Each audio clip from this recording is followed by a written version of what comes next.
6.5 hours for Sunday. That's pretty good going. I just want to also acknowledge that Spotswood College performance. That was epic.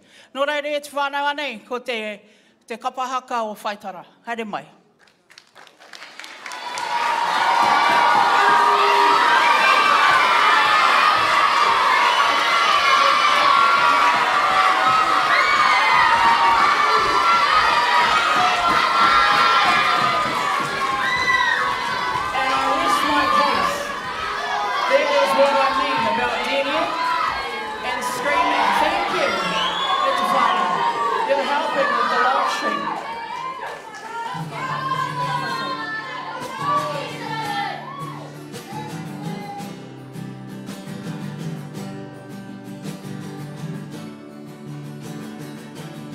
Kura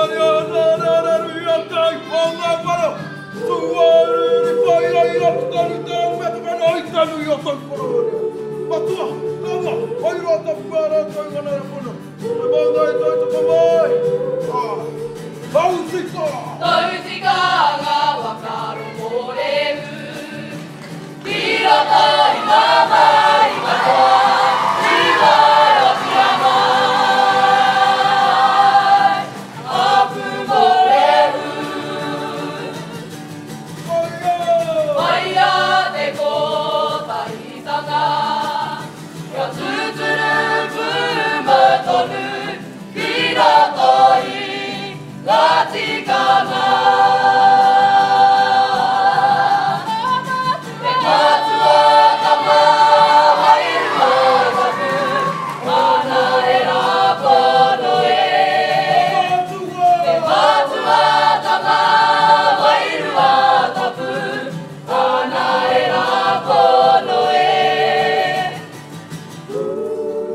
hono, ngā kōtare hui aki te pō.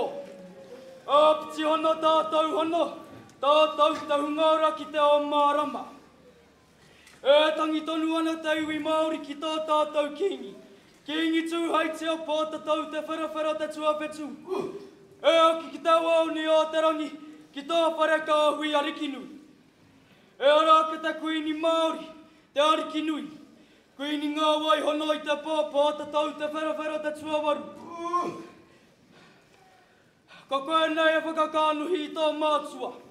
Huri tū, huri ora, huri nā i tō tātou whare, i re hau, hai Māori.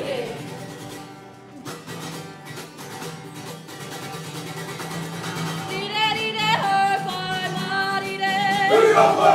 Rire hau, hai ko te ua te tangata. Ko te ua te tangata nā i wakaranga pai te reo te mana au. Ka rongo ai ka tome mati kaera. Rire hau, hai Māori.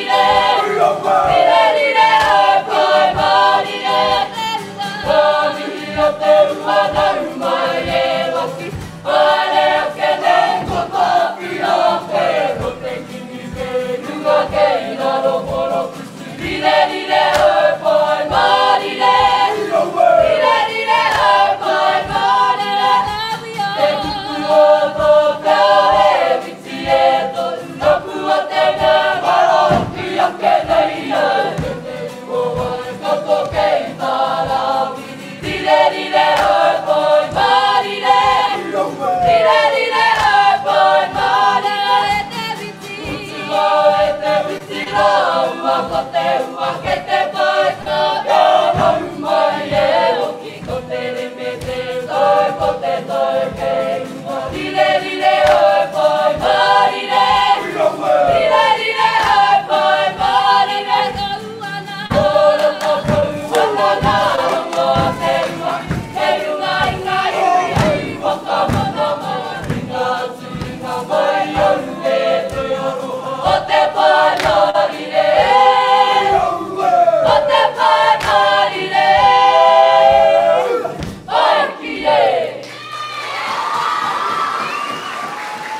Tēnei tangi